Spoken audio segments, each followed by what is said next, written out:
freedom fighting rule? He's out somewhere. Out is hailing him. Well, yeah, well, he might be back. There was like his hockey game, starting wellness thing. I don't know. Is he upstairs? Devin! No, he's not here. He came home last night and he is now somewhere else. Oh, here we go again. Here we go again, buddy. On the hunt. We'll find him. All right. We'll be back. Where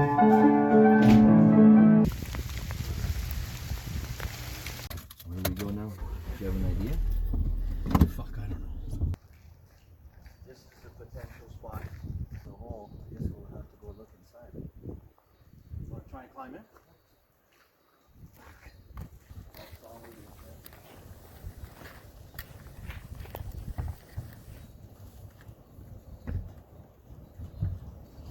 What a mess.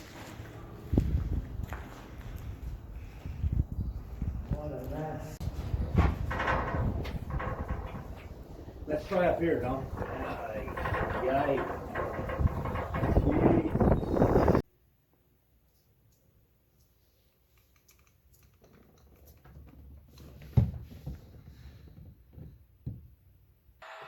Personal freedom is something that only you are responsible for. And if you ever stop working for it, you'll lose it.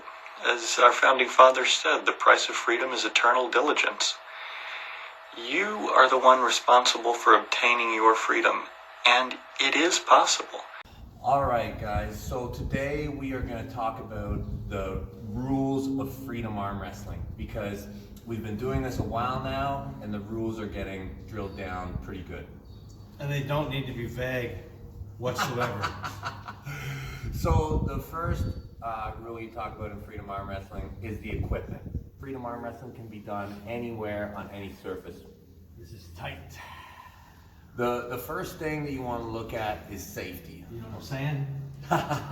So you don't want to hurt your elbow. So no matter what, if the table isn't padded and smooth and perfect, you're free to wear a sleeve. The table dimensions might change, so your strategies may change along with that. How do you start a freedom arm wrestling match? On a nice padded table. Starting a match, if you have the luxury of having a light system, you see when both competitors have pressed their buttons, that implies that both arm wrestlers are good to start the match. In freedom arm wrestling, there is no set position where this has to happen. It's completely between the arm wrestlers. Okay, so wherever both competitors are happy to start, when the referee sees the lights, he simply says, go, and the match starts. If competitors cannot come to an agreed grip in an amount of time, there will be a set grip where the elbows are placed and the hands are in neutral position, and a goal will be called. Very similar to the WAL set grip. So if there is no lights and there is a referee, the competitors will tell the referee that they're good to start the match. When they're both good, the referee will say go.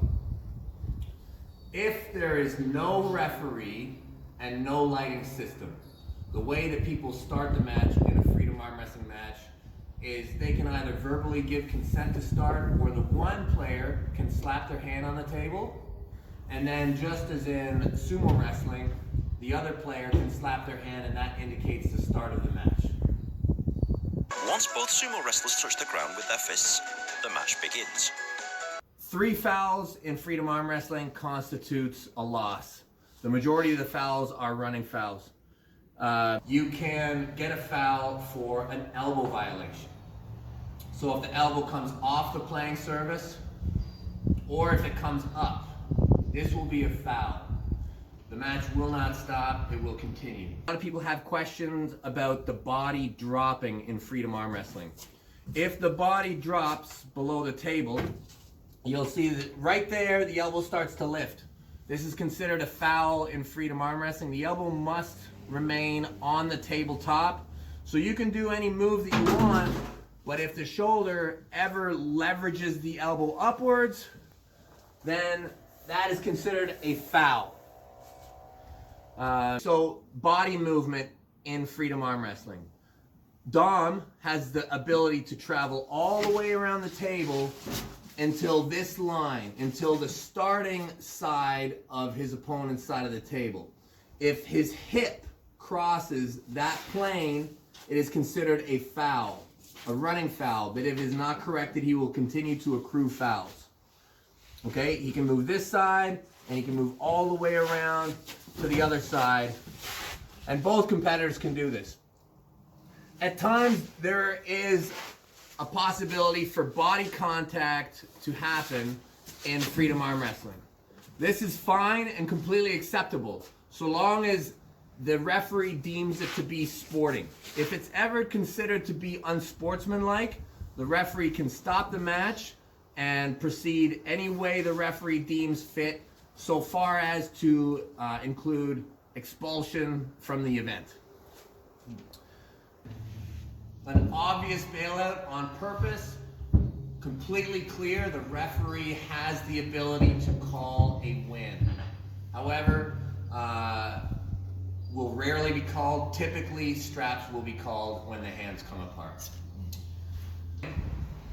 How to win in freedom arm wrestling. Any part of the hand from the fingertips to the wrist comes in contact with the tabletop is a victory.